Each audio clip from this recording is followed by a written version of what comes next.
Hello and welcome back to the CineSkinny. It's the film podcast from the Skinny magazine. I've just recorded 2 introductions for other podcasts, so I'm feeling hyped and excited to be back with the gang. It's me, Peter, with Jamie. Hello. Ellie. Hello. And Anahi. Hello. The full team back in full effect at ground floor, the EHF9 studio. EHF9? EHF9. What's that? The rebrand. The EHFM studio on Great Junction Street in Leith. I've had a coffee and no lunch. Let's go. So on this week's show, we are talking about the new Wes Anderson. It's called The Phoenician Scheme, and we'll find out if it's any good in about 10 or 15 minutes time. We're talking about the Encampments, the documentary about the Columbia University Palestine protests. We're also going to be talking, it says here, theme, question mark. We'll come back to that shortly. It'll be in the description of the episode and probably in the title, so you'll know before I do. Excellent. Let's do it. And also probably some other stuff along the way. Yeah, and also just to say, we have just launched at the Skinny another podcast. There was a bit about it on the feed earlier in the week. It's called Music Now. It's very good. You should go and listen to it. I'm not just saying it's very good because I spent a lot of time editing it and want people to listen to it. But should we do what everyone's been watching? Yes, can I drink some water? Jamie's gonna I thought it was really sorry. Jamie's gonna have a drink of water. And we're gonna watch it. I'm not editing any of this out. Delightful. That was real ASMR. No one has ever gulped so fucking loudly. Jamie Dunn has found his true calling. But what films has he been watching? Jamie, what have you been watching? That's the premise of this bit. Quite a bit. I think I'll give a shout out to a film I saw at the weekend at the GFT as part of Queer Cinema Sundays. They were showing Robert Altman's 1992 film called Come Back to the Five and Dime, Jimmy Dean, which is a bit of an outlier in Altman's catalogue. It kind of came after he'd that kind of 70s run of like amazing films, and then he kind of went back and did a kind of really small movie. He made this play on stage, and then he kind of turned it into a film and kind of did a kind of quite a radical thing by not disguising it was a play. So it kind of looks kind of like a play, but he finds cinematic ways to make it tick. I mean, what makes the film so cool is the cast is amazing. It's got Sandy Dennis, Kathy Bates, Karen Black, the first ever performance from Cher in a movie, who's really good at it. And what makes it a queer film is that one of the characters is trans. It's set in 1975, and it's the 20-year anniversary in this Five and Dime, which is basically it's called a Woolworths, which is quite confusing for somebody from Britain because obviously we know Woolworths is where you used to go and buy like magazines and pens. But here, you could get pick and mix, you could get CD singles, you could get gardening equipment, you could get anything you want. Well, this seems to be just like a crummy little tourist shop on the side of a road, so I don't really know what Woolworths is in America. So the Woolworths thing, the main thing I know in an American context is in Oh Brother Where Art Thou? When they turn up and there's the scene with George Clooney be like, you can't marry my fiance, you can't marry my wife, and then he gets punched in the face, and then the man from the shop throws him out and says the line, and stay out of the Woolworths, which I presume is the shop that they were previously in, or it would be weird if he was to just say it unprovoked. Was that also a crummy little shop that sold tat? It was it was like Dustpan America. I think they were all quite crummy. Well, this is around the scene where there's all the small children singing. I haven't seen it in a while. I'm not giving him a lot to work with, to be honest. Anyway, it's not a big detail. I just thought I'd mention it. No, if anything, I'm blowing it out of proportion by continuing this conversation. But the main story is like it's 1975, and it's the reunion of the James Dean Club, who were a bunch of teens who used to hang out 20 years ago and sort of worship James Dean. They used to like report on all his movies. They used to like share pictures of him, and that's Cher and Sandy Dennis and all that. But interestingly, what the film does is it doesn't sort of de-age them. So like we flip back and forth between these two timelines, and the women look exactly the same. The diner essentially looks exactly the same, but it's all using mirrors and stuff. It's all done in camera. It's very cool. My notes have disappeared.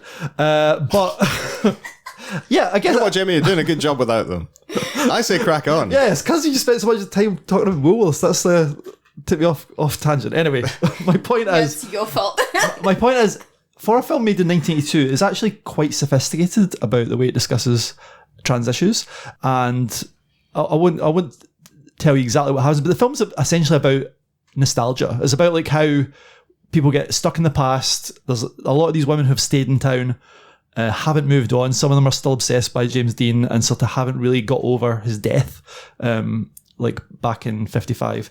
And then this trans woman comes in who has completely changed her life. She used to be Jo, who was the kind of like the shop boy, and now she's Joanna. And it's like a really kind of great debate between these women about like how time changes, like what they used to be, the kind of secrets, the things they haven't admitted to each other in 20 years, and how like everybody has different memories of back then and how people were treated, and some people have memories because they've like intentionally got rid of them and disclosed them, or just because they were sort of oblivious to what was like what Joe's life was like living in this kind of crummy little town. Really moving, poignant film, I think, and yeah, just one of Altman's best, and I think quite underrated. So I would recommend that, and big up to Queer Cinema Sundays for sure. Yeah, Queer Cinema Sundays continue just an absolutely incredible strike rate of really good, just dredging things up and being like, this is dead good, go and watch it. You know what? Good on them. Good on them. I say, and good on Robert Altman as well, and good on Cher. Well done, everyone, so far.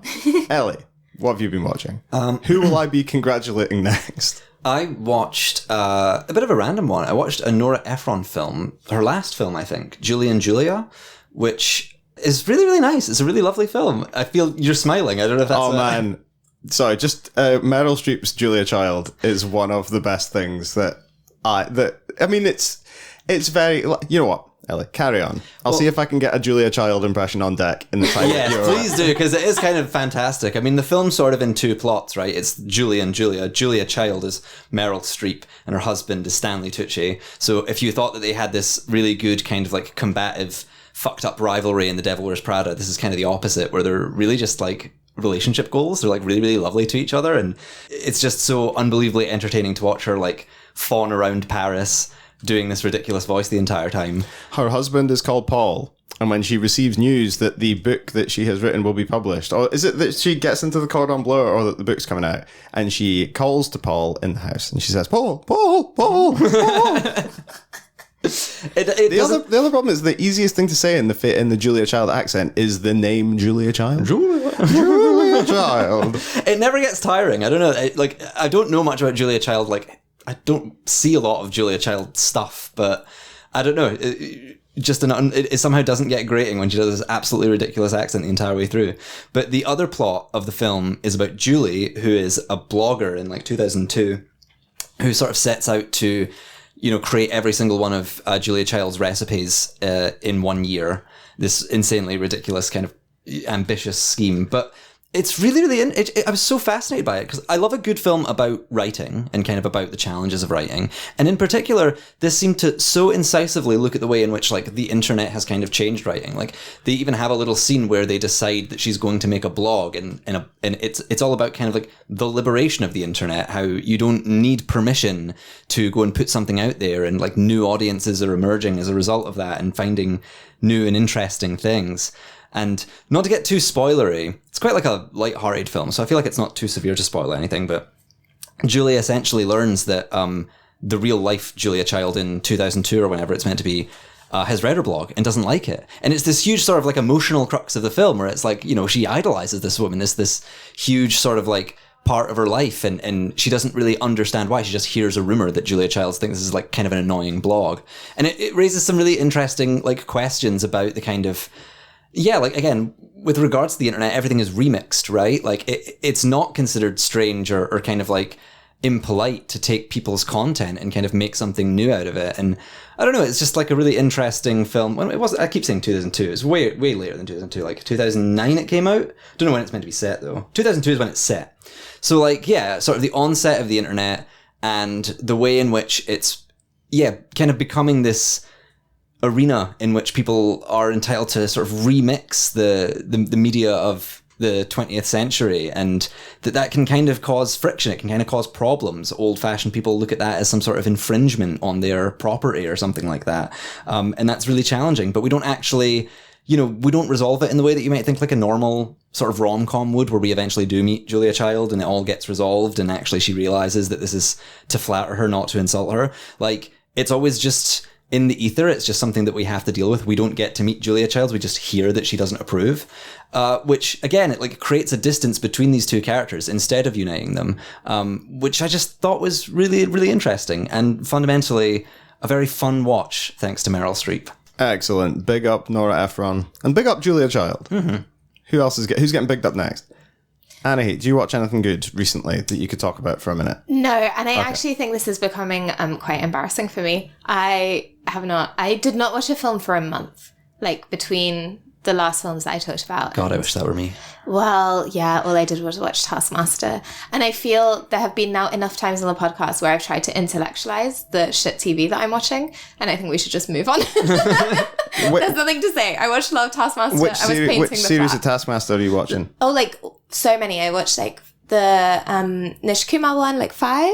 Yeah. The James Acaster one. The Mae Martin is so sexy. The Mae Martin one is so good. That's also the one with like Ivo Graham and Frankie Boyle and Cal Smith Bino. Yes, And Ivo Graham, actually, I saw him at the Fringe last year, and he had like 2 shows, I think, and one of them was a bit more of like a slightly sad theatre-y comedy show, and part of it was about Taskmaster and how like it was, you know, this huge career moment and he was being all like quirky and funny, but that he was having like a nervous breakdown in the background. So that was actually quite interesting to go back to it and be like, oh, there is panic in the eyes constantly. Mae Martin is just, a vibe. Like a lot of Taskmaster while I've been painting and arranging furniture. Have you seen Feel Good? Yeah. I assume you'd have liked Feel Good. I think about Feel Good a lot. Honestly, Feel Good, there was a point this is becoming story time now. There was a point, I think, in the pandemic, spring of 2021, where I read Casey McQuiston's One Last Stop. I watched all of Feel Good, and I had a conversation with my friend Christina about sexuality, and that was a series of events where I was like, oh, I'm bisexual. And a really big part of that was Mae Martin's Feel Good, where I was like,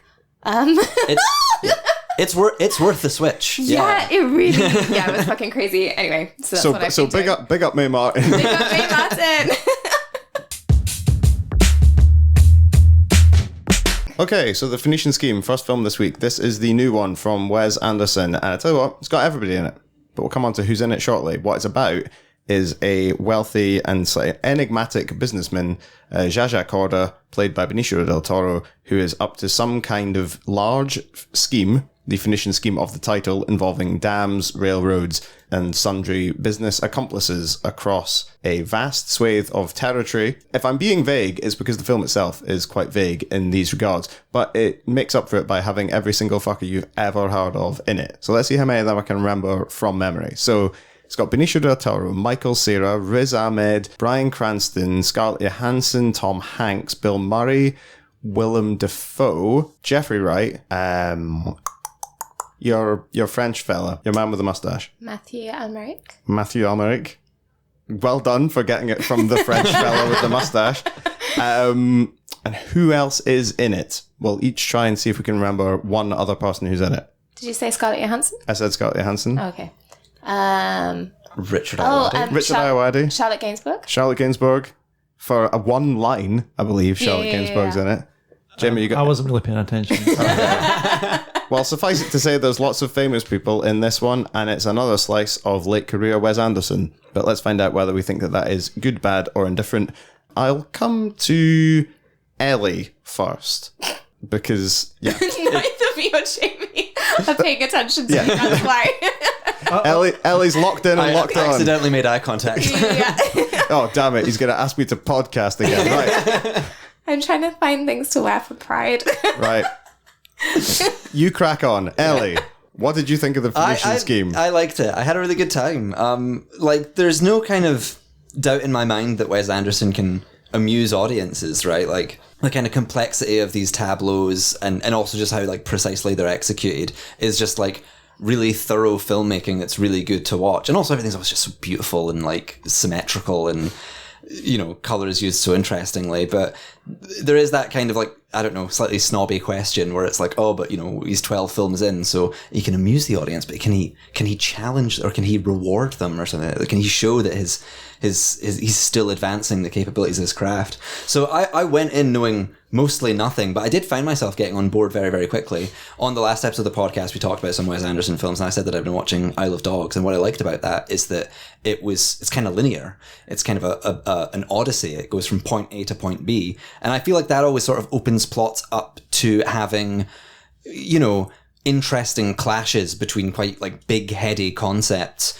So there certainly is that. Here you have this literal journey that our characters must take across the fictional country of independent Phoenicia, but also like, you know, a personal journey for a man's soul. Benicio del Toro plays this really like horrible, ruthless war profiteer / absent father, and is joined by Mia Threapleton, who I think is that how that's pronounced. Yeah, I unfortunately dinged Mia Threapleton in the Famous People intro, so I can only apologise to Mia. And she plays a nun, which I just love this dynamic that they have. I love this ideological kind of clash.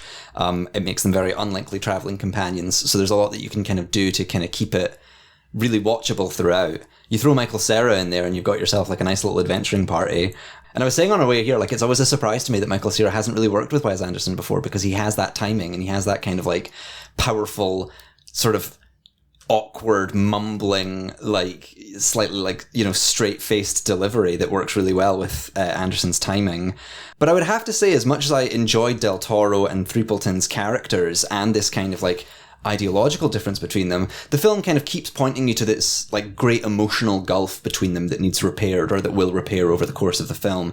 And I didn't necessarily feel as caught up in that. I feel like, I don't know why, maybe it's just because of that sort of Anderson style where all of the characters, even though these two characters are very different, they do kind of have a common language. They do talk in that really like tempoed way where they wait each other's turn, and there's a lot of comedic timing to it. So maybe that kind of detached me a little bit from the more emotional pull of the film. But, you know, otherwise, like, really enjoyed it. Like, he tries to kind of escape into like much bigger ideas.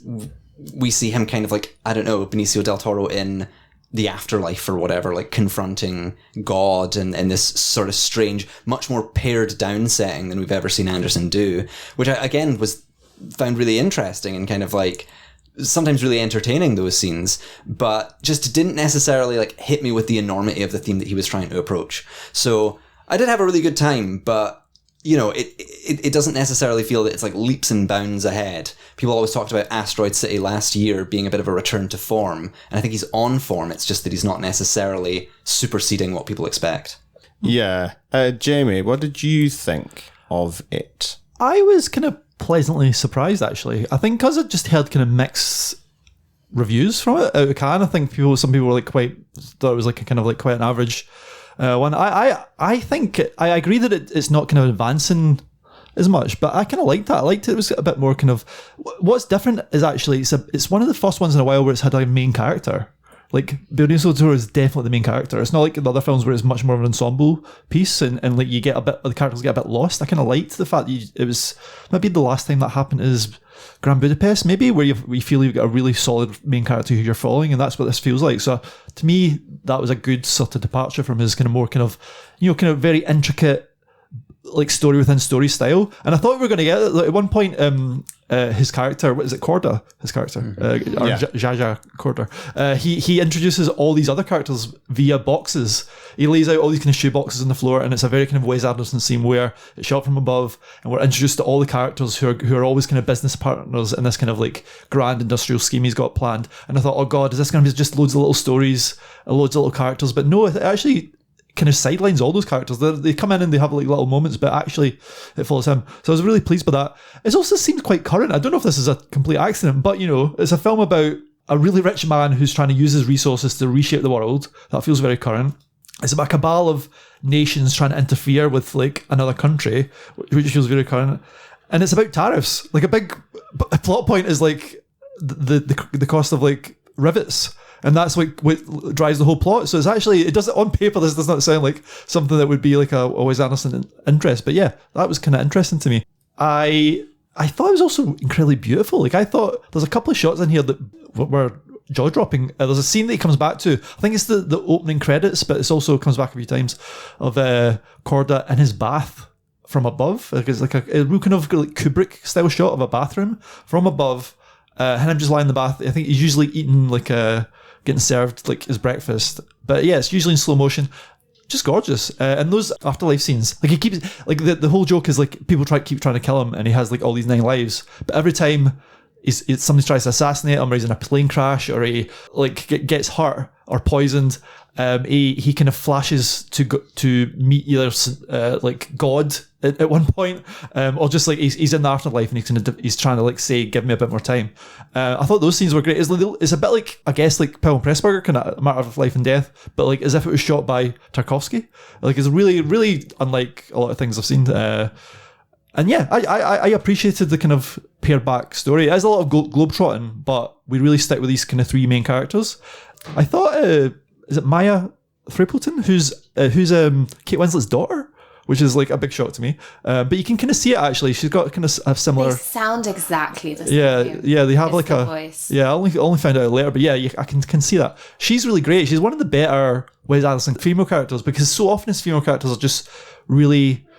They don't have much to do in the films, you know? Like, in this one, she's still a bit straight-laced. She's not like the boys who are having a laugh. She's a bit more kind of like telling the lads off for being idiots. But she kind of drives the story. It's her. She's trying to basically redeem this man, this kind of like horrible capitalist who is into slave labor, who wants to like engineer a famine to make some money. You know, he's like an awful person, but she sort of forces him to be good, you know? And I thought that was like quite kind of unusual that he would have the female character like really forcing the story along and forcing those emotional beats. So yeah, I thought this was a pretty good Anderson film. I would say the one thing it has towards the end, it just kind of goes a bit too fast. I think this is why I really liked Asteroid City, because that's a kind of slowed down one.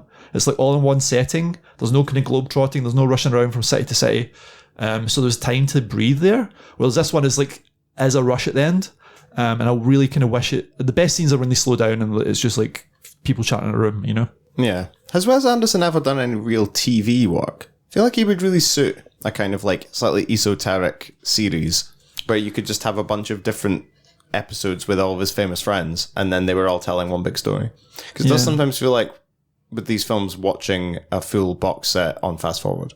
Yeah, I guess his Dallas stuff was kind of shorts, which were kind of like TV, like because it just went straight to Netflix. But yeah, I don't know if he has them. Yeah, maybe something for Wes to think about if you want some unsolicited advice from a man with a very warm laptop on his lap. Anahit, what did you think of this new Wes Anderson film? Did you think it was good or not good? No, I did think it was good. I don't think it was as good as Asteroid City, and it left me a little cold, I think, maybe overall. Yeah, I'm trying to like break it down into its component parts.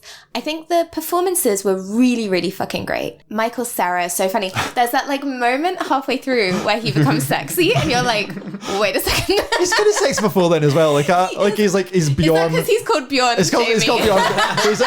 He's also like, are you very chaste? And then she's like, no. She's like, are you? He's like, I'm quite bohemian. It's like, I don't know. It's like, I kind of liked his like dorky I kind of liked it professor. Too. But there's this moment where it's like the undone bow tie and the hair like vertical and you're like, oh, I see.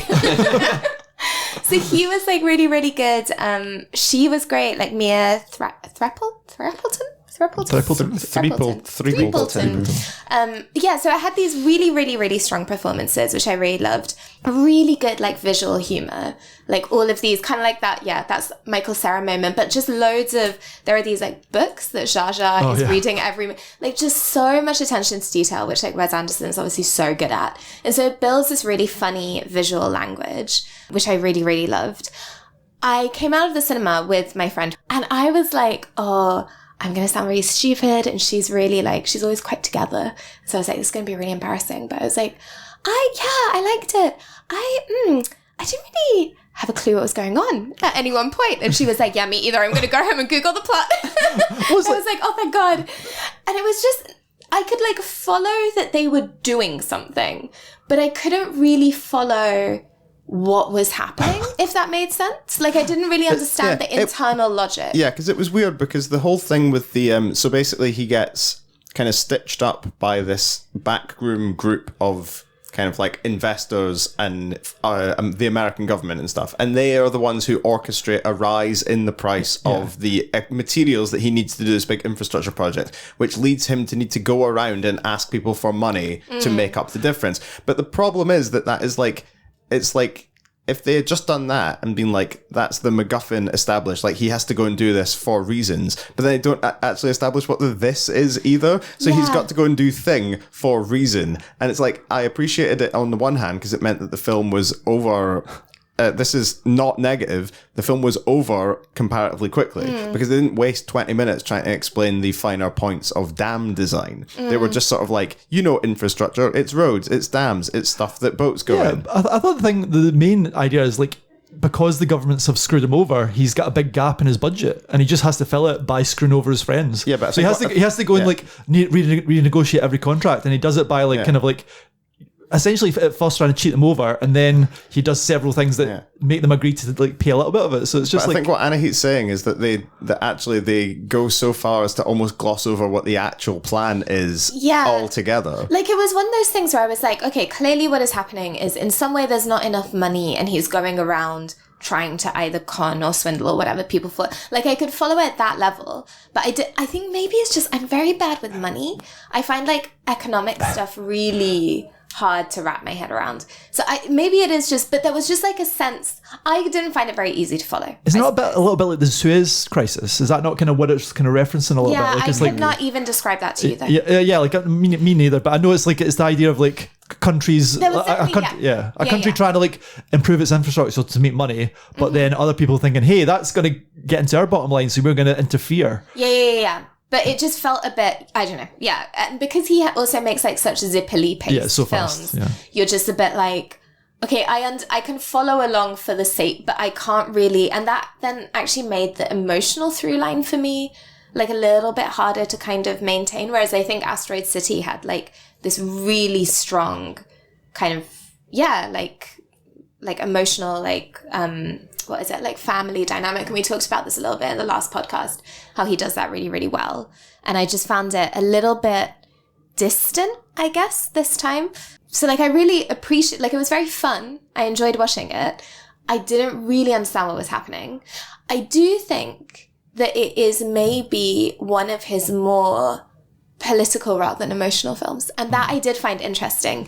I was thinking when we left the cinema, it's really interesting that we're doing this actually alongside the Encampments theme and our kind of thematic discussion a bit, because it weirdly fits, because they're in the Middle East is where, like, I think they're what would effectively be like present day Lebanon, and kind of messing around with, like ideas of like dams and land. And like you said, it's clearly mimicking like the Suez Scarlett Johansson's running a kibbutz. Yeah. It's really like fascinating. That's not anyone's actually. Activation phrase, by the way. That's a description of what happens in the plot. But it is like really interesting that he's doing this thing that actually for me was less about, and I think maybe that's partly why the film didn't work, in that it thought it was about family dynamics, but I didn't feel those were all that well explored or interestingly explored compared to some of his other films. But then there was this really interesting, like, actual political dynamic about, like, having power over people and power over land, and what happens when these dynamics take place actually on a much grander scale than just, like, within the family unit. So I think it's a very fascinating film, but I don't know if it was, like, the most successful he's ever made. But that's okay. I think, like he does that thing again that he did. Was it Grand Budapest Hotel, where he sort of like makes up a nation? Like Phoenicia is not a real place, but like it's obviously heavily inspired. Sure, like it was like an ancient civilization, I think. So it would make sense. It's conceivable that there would be a 20th century country that has inherited this name and is kind of like the object of desire of all these like sort of industrialists and colonialists. But like Grand Budapest Hotel, it invokes the kind of like political notions of what's going on, but I don't really know if it's distancing itself from the real life analog or if it's like embracing it more. And it's kind of hard to work that out. It's a film with, unlike some other Wes Anderson films, it has like violence in it, like the characters fight, but that feels like more of part of its comedy than part of anything it's actually trying to say. Even the way that he resolves these deals, right, with like the first people he meets are Bryan Cranston and Tom Hanks, and they resolve it with like a basketball shoot off, which is just unbelievably hilarious and so fun to watch. But you're right, it's kind of like it's not keeping at the forefront this idea of, I don't know, him sort of closing the deal, whittling down the money and getting what he needs, and it just kind of, I don't know, like it chops it up weirdly. It doesn't feel very congruous, but it's still really good. It's still really entertaining to watch. Yeah. It's very interesting what he has done, what Wes Anderson's done with this film, because it does have like, it's got quite a, it sets off at quite a clip. and it doesn't have that sort of like modular structure that some of them do have. It does seem to be going in one direction, which is quite nice as well. It means you don't have that thing with something like A French Dispatch where I could have a little doze off in this section and I won't necessarily miss that much.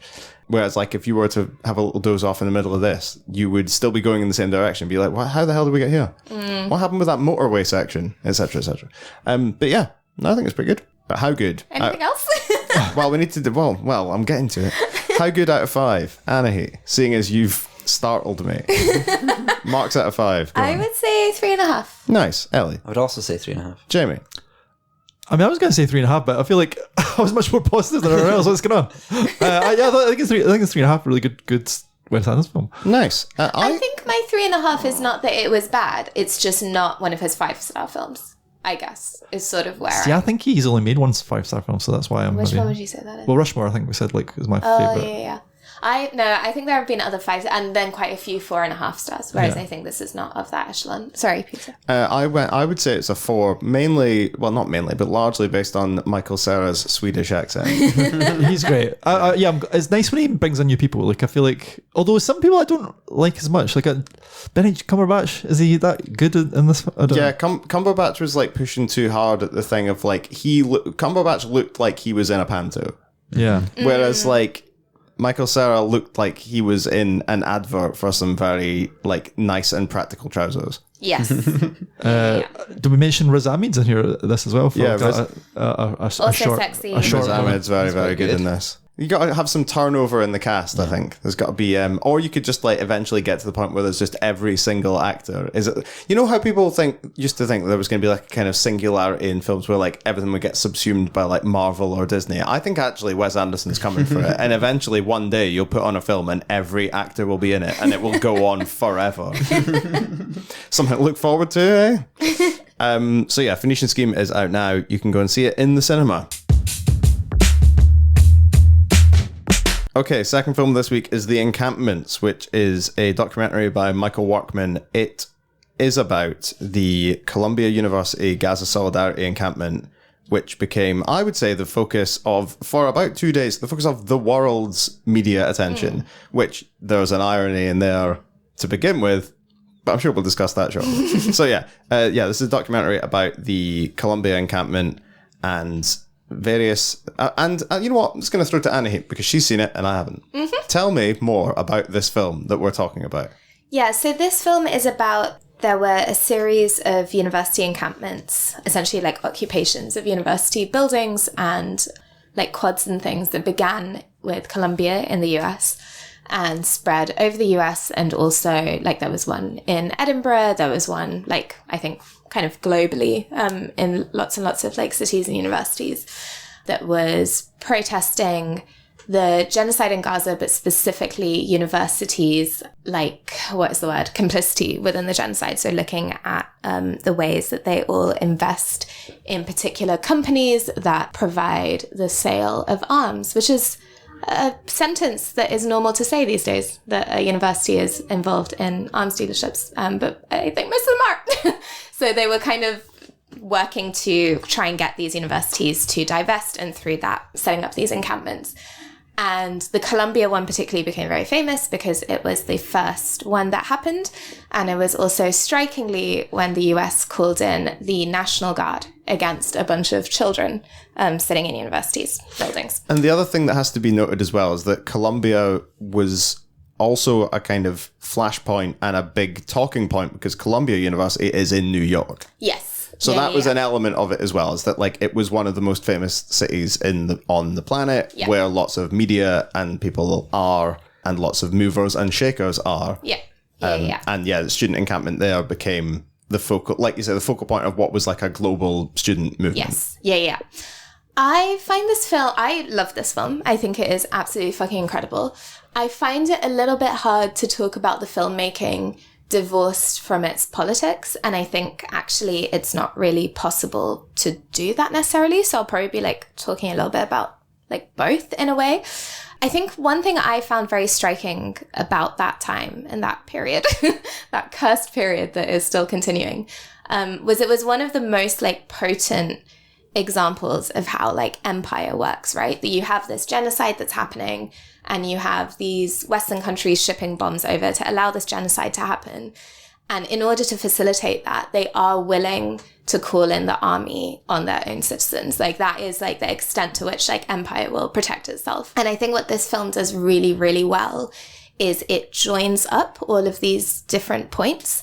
So there is footage they were like filming while the encampments were starting, which is actually like really fascinating archival footage to have, that there's like shots of day 1, day 2. There's like conversations with a lot of the people that started it, including a man called Mahmoud Khalil, I think, who has since been arrested by ICE and is in under threat of deportation because the US sucks. He is, I believe officially he is somewhere. Yeah. But who can say where? And he like, and had at that point not been charged with any crimes. So it's just being held. Anyway, whatever.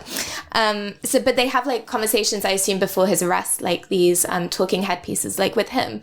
And so it's like brought all of this incredible archival footage together, but it's also cut with footage from what's happening in Gaza right now. It's also cut with like footage from the Nakba and footage from the, like the Vietnam protests, and kind of like linking it. And it does this incredible job at showing like this kind of long history of how empire functions and how different institutions are complicit within like the act of forming empire, right? So it's not just the army or like the defense system or the state even is not this kind of solitary thing. It is held up by places such as universities. And really this is all like a mechanism of capitalism, really, that these places are all. And I thought it was so fucking fascinating and like rigorously done. This incredible film that was made in really under a year, because wasn't this happening in March of 2024? March, April? Yeah. So they have like made, edited, cut together this film in under a year. It is 80 minutes long, God bless. So like really snappy, really tidy, really to the point. There isn't a minute wasted in it. And I just thought it was a very remarkable and very raging piece of filmmaking. It reminded me quite a bit of Ne Passerán, and like this kind of tradition of documentaries showing like forms of grassroots action and kind of really spotlighting like how that sort of organization is really important within the political ecosphere. I thought it was remarkable. It made me very upset, which I think is also a sign of its accomplishment. Truly, fuck the US. Like it was absolutely... Yeah, I remember like back in March, the images of the tanks through New York City. And it was just like, oh, this is like, I mean, dystopian is actually such a stupid fucking word to use in this scenario when it isn't a dystopia, when it is your reality. But every now and then I think in like contemporary life, you get these images that you're like, oh no, this is reality. And then under any other circumstances, we would think of this as fiction, because it's actually just such a bold kind of showing of power and how power is like deployed. And I don't know. I will never like really forget those images. So I thought this was a very, very good film.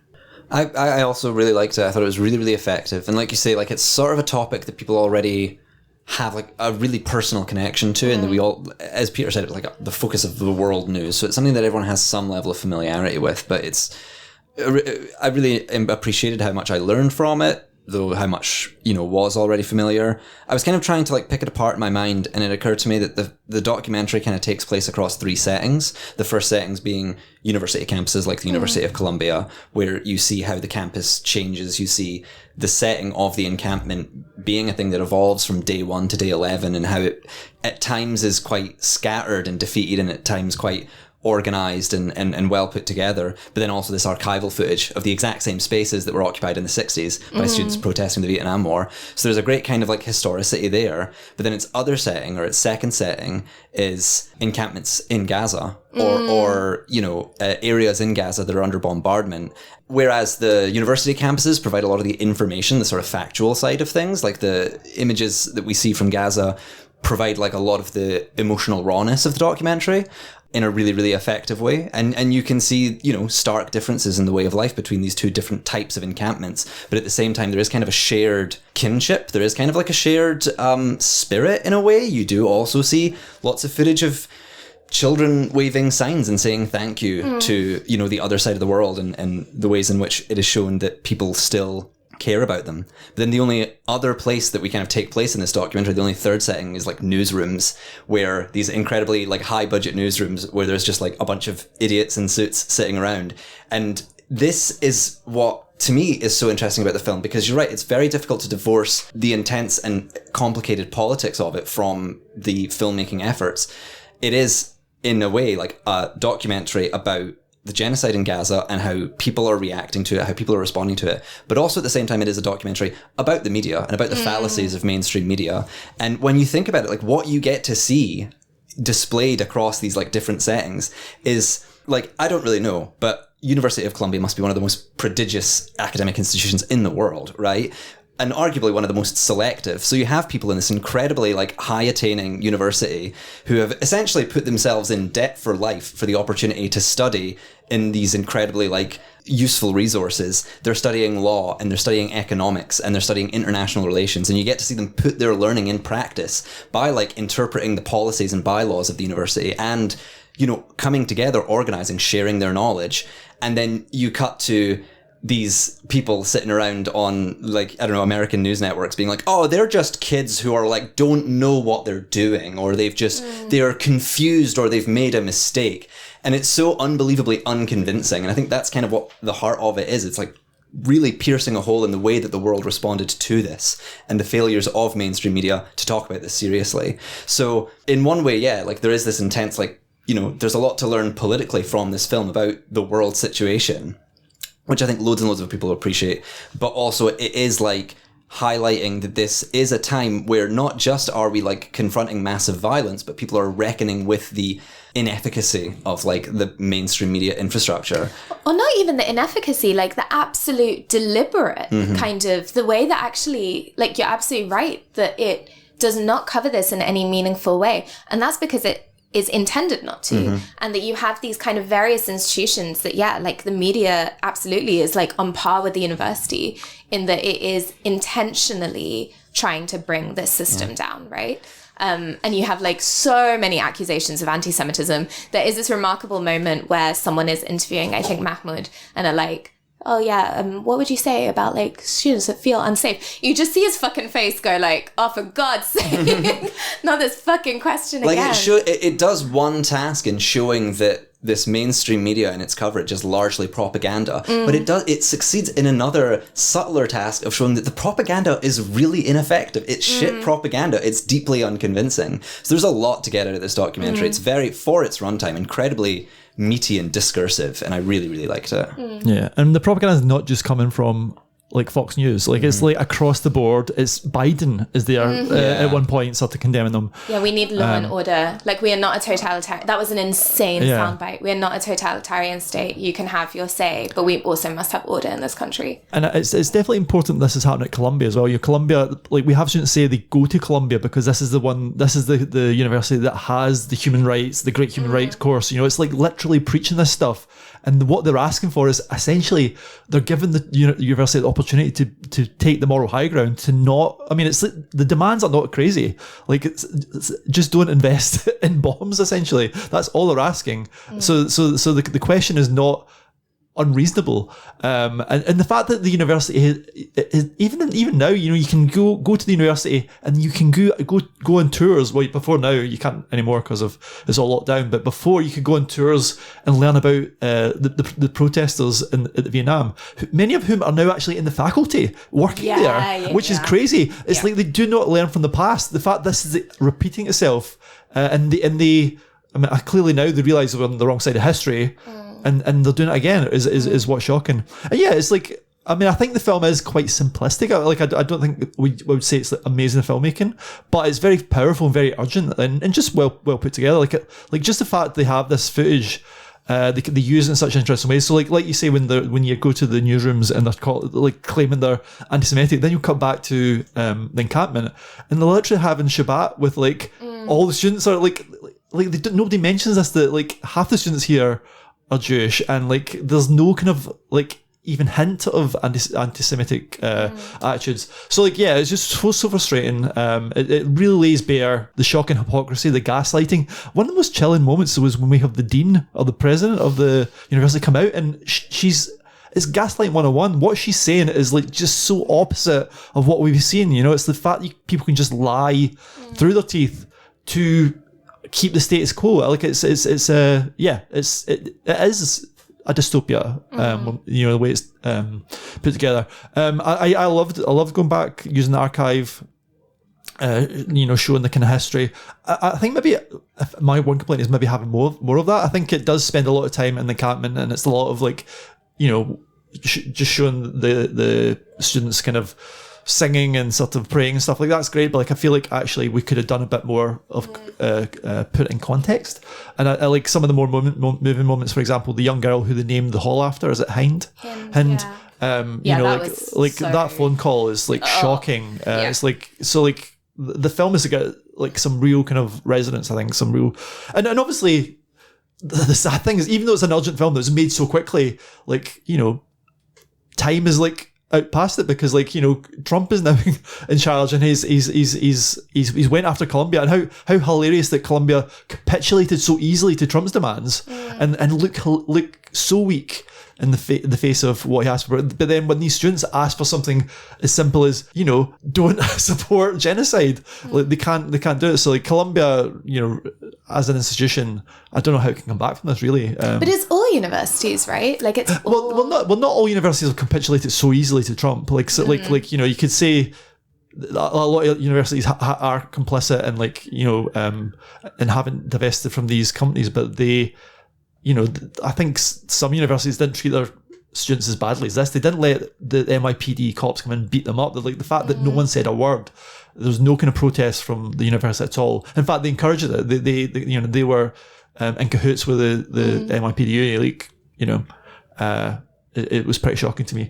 So yeah, a really powerful, urgent film that is kind of outdated a little bit, and like I mean, I'm like, I haven't really, obviously I've heard the news about Khalili, the young man who's like, he was the main negotiator for the students with Colombia, complete diplomat, like so kind of like calm in the face of idiocy, and like, he doesn't raise his voice. He seemed like the perfect like negotiator, essentially, and that's why he was chosen, because he's like got this, he's doing this course in diplomacy. He's worked with the UN and stuff, and then for like Trump just to like make him a target is like so sickening, So yeah, it's a film that's going to make you angry. It's a film that, it captures a moment sort of so well. Well, if that sounds good, I mean, but I've not watched it, unfortunately. I think we still have the stream, so I probably will watch. It's out on June the 6th. GFT have definitely got it, and probably be on at the Cameo, various other places. I think so. There were loads of leaflets for it when I was in the Cameo yesterday. Yeah. So you'll be able to catch it out and about from the 6th of June. We'll do the scores. I think they'll be quite high. Anahi, out of 5. What do you think? 4.5. 4.5. Ellie. I'd also say 4.5. Jamie. I'm going to say 4, because like in terms of documentary filmmaking, this seems like a bit of a wanker thing to do, because it's such a good, Get him, Jamie. You show him. It's such a good film. I just think, it's quite simplistic in the way it's put forward, but what makes it a must watch is like how urgent the story is, and how so it's an important film, well told, and it's like, this moment is probably worth watching it, I'd say. Excellent. Encampments, 6th of June, check it out. Okay, and following on from the Encampments, and with SAFAR Film Festival coming back up to Glasgow in June, we thought we'd have a wee chat about some Palestinian cinema. So that's what we're going to do. So, Anahi, I'm going to come to you first and ask you to talk about a film from the grand history of Palestinian cinema, which is, again, I feel like I've not contributed a huge amount to this episode. So okay. other than trying to, effortlessly direct traffic, I feel like I haven't added too much to it. So maybe you can kick us off this chat about Palestinian cinema with just tell us about the film. Tell us about a film that is from a Palestinian filmmaker and that is good. Okay. All right. And then that can hopefully form the basis of a wider conversation, Jamie. You look concerned at my ability to marshal this conversation. Doing a great job here. Light touch, like water. I've got resting consent face. I want to talk about Elias Suleiman, who is a Palestinian filmmaker who's been making films, I think mostly like in the noughties. I thought he was actually quite a nice pick for this episode because he has a very similar style in a way to Wes Anderson, that kind of like quite Jacques Tati, like static, like the camera is part of what like makes things funny, the way that it like frames things, the way that it moves. And he does this very like understated, deadpan, sort of like dark comedy thing. I think I've seen 2 of his films, and It Must Be Heaven, which is the one I want to talk about today, was made, I think, 2019, but I think it was then delayed. I saw it in the cinema after the pandemic, so I think it was one of those that sort of was spread out over a couple of years. And it was his first film in, I think, over a decade. And it stars him in it. He often puts himself in his films, but as this kind of silent bystander who's just this very like Buster Keaton-y, just like watching things happen with this like slightly perplexed look. And in this film, he plays himself, and it begins in Palestine, like in the West Bank, and then goes like over the world as he's trying to find people to finance his new film. And it just has these very, very kind of like vignette-y sort of segments that are just very, I don't know, I think he's like such an interesting filmmaker because he is often grappling with these very thorny, difficult issues around violence and identity and Palestinian identity, but he does it in such a funny way.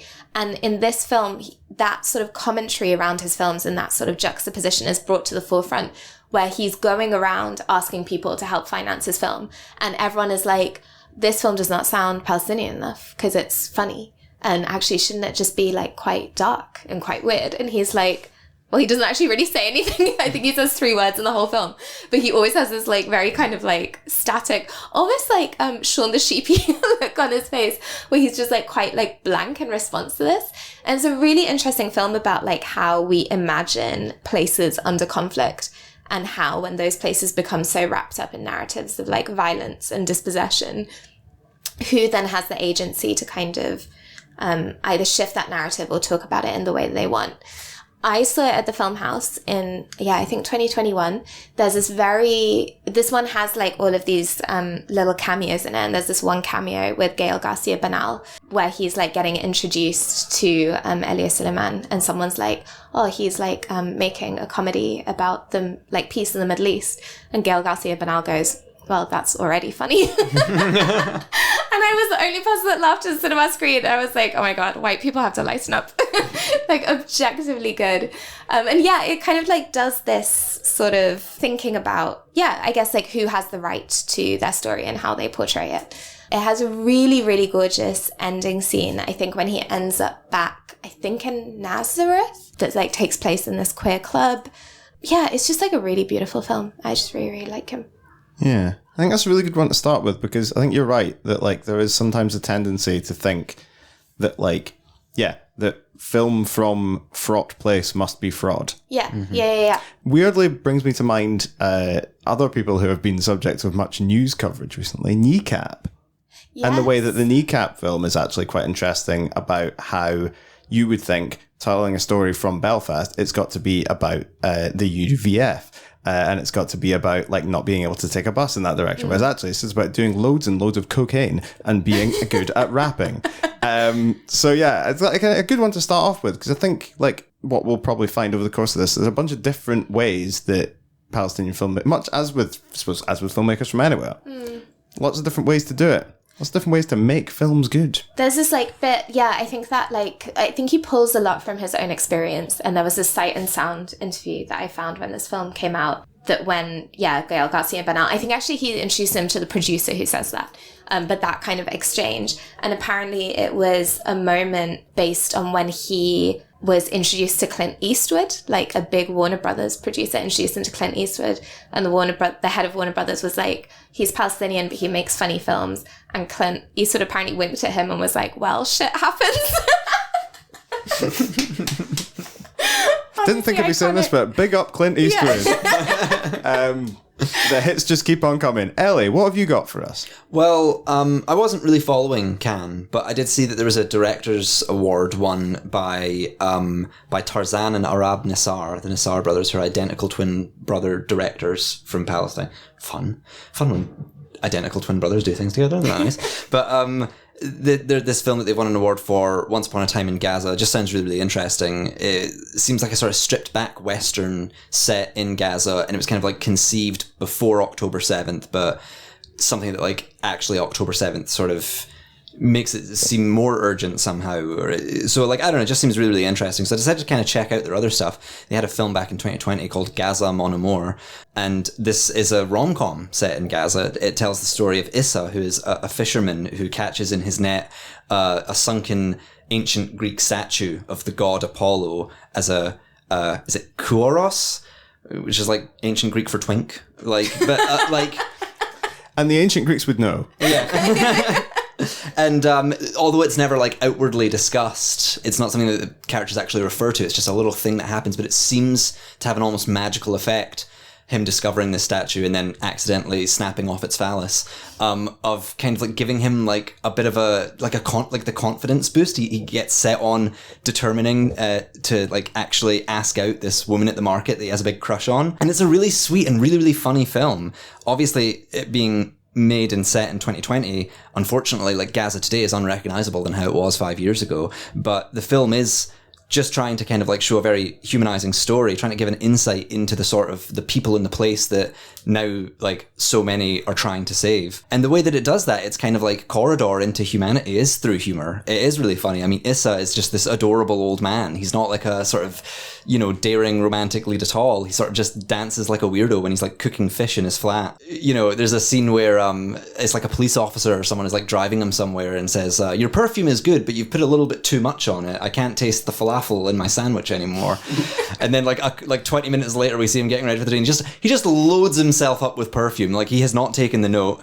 And it's just quite amusing to watch this wee guy cutting about, you know, living his life. But he has this crush on this woman who's this dressmaker in the market, and like he keeps having to like find excuses to be around her, to hang around her. So he has like these perfectly fine trousers taken up like 5 inches or something like that, and they look ridiculous in these tiny little sort of like cut up trousers, but he's stood there like, no, that's what I wanted, it's good, and she's trying not to laugh because like, I don't know, it's just really interesting. Like romance media, I think, or at least in mainstream media, romance films always tend to be very escapist, right? It's not, they are also like very beautiful people who have very interesting jobs and live in a very glamorous city. It's not necessarily the intimacy of the characters that the audience are supposed to covet, it's their entire lifestyle. But that's always just raised the question for me of like, I'm interested to see how romance works when our characters like have nothing else. So depicting a love story under occupation is so interesting because it kind of reveals a truth, which is that, well, you know, intimacy like requires vulnerability. And when you're vulnerable in so many different ways, like, for example, you know, he gets harassed by the authorities and there's occasional just random power cuts halfway through scenes. And occasionally in establishing shots, you can just see explosions happening in the background. So it's so difficult to imagine, you know, living in that kind of environment, but still having to like put your heart on the line, like still having to, you know, chat someone up and being really worried. Cause like, what a terrible day you'd be having if you got rejected, you know? But it also manages to show like why this is happening. It shows the reward of intimacy, the joy of it and the humor of it. There's like loads of laughter in this film, and it doesn't end with a big sort of sweeping romantic kiss. It just ends with the characters just laughing because they're with each other and they have each other. So it's like a really very, very sweet, very humanizing, great little film that just left a very strong impression of me. So I you know, at any possible chance, I'd love to see the one that they've got out now, Once Upon a Time in Gaza. Amazing. So that does sound lovely. Also, in case we forget, the biggest of big ups to the big man, Jafar Panahi. Yeah, I know. Whatever the art house film festival equivalent of an EGOT is, has he not won them all now? He must have. Honestly. Palme d'Or, Golden Bear, whichever's the best kind of bear. Won the Palme d'Or for his new one. Mm-hmm. Legend. Anyway, Jamie. Good lad. Top boy. The CineSkinny endorsement for Jafar Panahi. Honorary member of the podcast. It's the real EGOT. Yeah. As if he didn't have enough problems already. We're trying to get him on as a guest. Jamie, what have you got for me? Well, I've got a very hazy one because I unfortunately found out about this yesterday and I didn't have a chance to catch up. Yes, apologies for that. On a film, but there was one that kind of stuck out for me. So about 15 years ago, I was at DocFest and I saw a film called 5 Broken Cameras, which was kind of terrific. I think it got Oscar nominated. It kind of had a big kind of buzz at the time. I don't know if it hung around, but it was at the time it was quite an important film, and it really kind of is one of the better depictions of life under occupation in Palestine, I think. And what's remarkable about it is it's not made by a professional filmmaker. So the filmmaker is a farmer who lives in the West Bank called Ernad Bernat. So he lives in a village that is constantly being attacked by settlers, and sort of they're slowly encroaching on the farmland, onto the olive groves, the kind of livelihood, the places these families have lived for centuries. And it's it's just his simple point of view. The reason it's called 5 Cameras is because he picks up a camera. Initially, his idea is he wants to document his son, who's just, I think, just a toddler, and he wants to kind of capture his life, but soon he starts turning it on the kind of protests and the kind of demonstrations that are happening against the occupation. And the reason there's 5 cameras is because they keep getting smashed up. So sometimes they get smashed up in the ruckus of just the kind of the riot that starts during the demonstration. Sometimes literally soldiers are taking it off him and smashing them. At one point one kind of scary point, one of them gets hit by a stray bullet.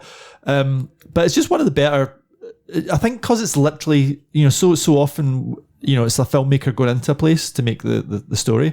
So it's quite rare actually to have sort of somebody who's right in the middle of it making, documenting their life. And it's sort of, he kind of presents it in quite a nice way. It's almost like a vlog style. It's very kind of earnest and sort of just very kind of direct. In that way, it sort of makes it all the more powerful. There is a co-director who's Guy Davidi, who's an Israeli filmmaker who worked with him on the film, but he doesn't insert himself in the film in any way. It's literally came in just to help him assemble it and sort of put it together and kind of create a narrative out of it.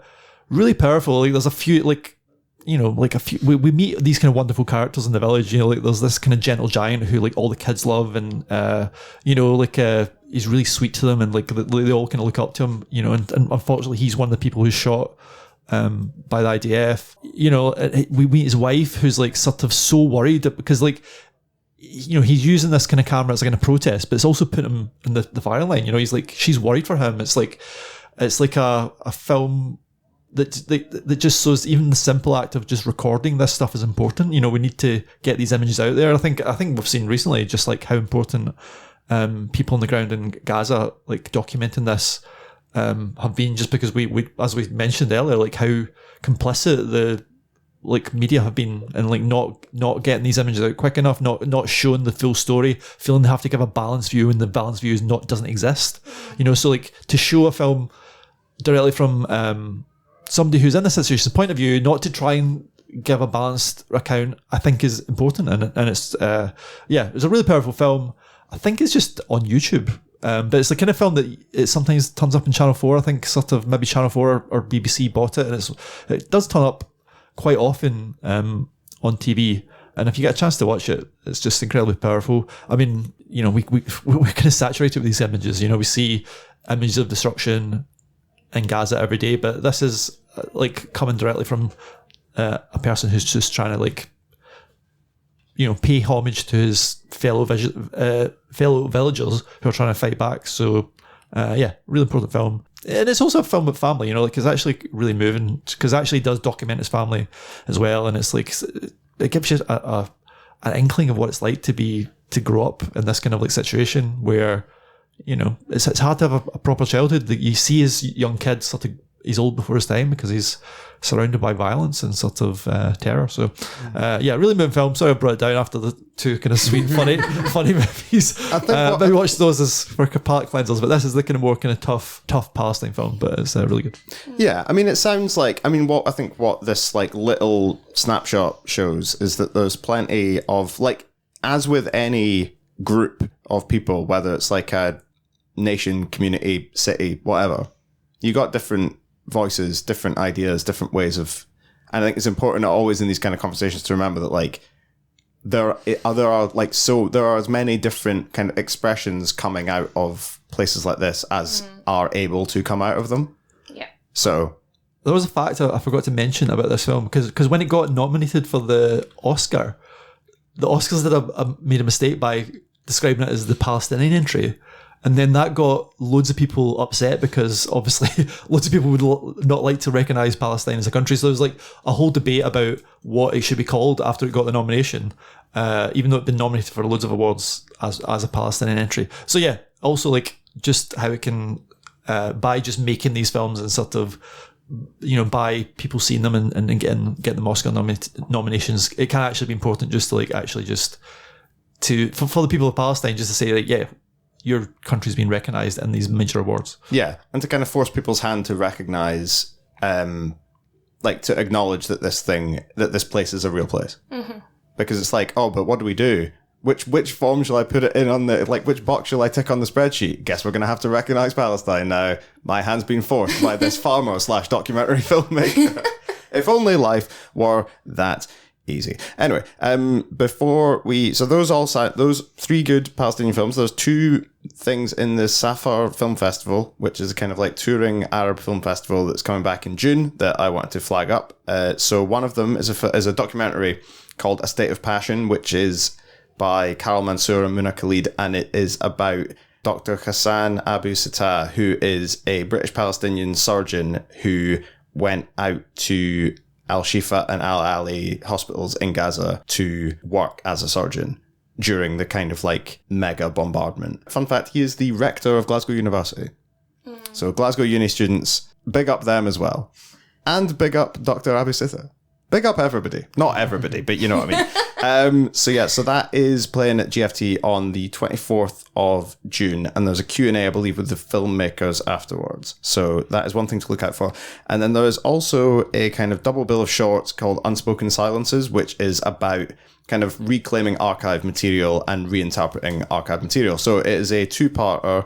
One half is Palestine, a Revised Narrative, which is a short film made from clips that were shot by the British Army in Palestine between 1914 and 1918 that has then had a new score and sound design constructed for it by Rana Eid and Cynthia Zavin to kind of like reflect on British nonsense in Palestine, shall we say. Sure. And the other thing in this program is called The Flowers Stand Silently Witnessing, which is by Theo Panagopoulos, and it is about it's basically some Palestinian filmmaker in Scotland finds this kind of film archive of all these Palestinian wildflowers while in Scotland and turns it into a kind of film essay to sort of like look at, image making as testimony, image making as like a kind of a violent thing towards the things that you're taking images of, the entanglements between like people and the land. I'm trying to paraphrase the SAFAR Film website as best I can. You did a great job. Thank you.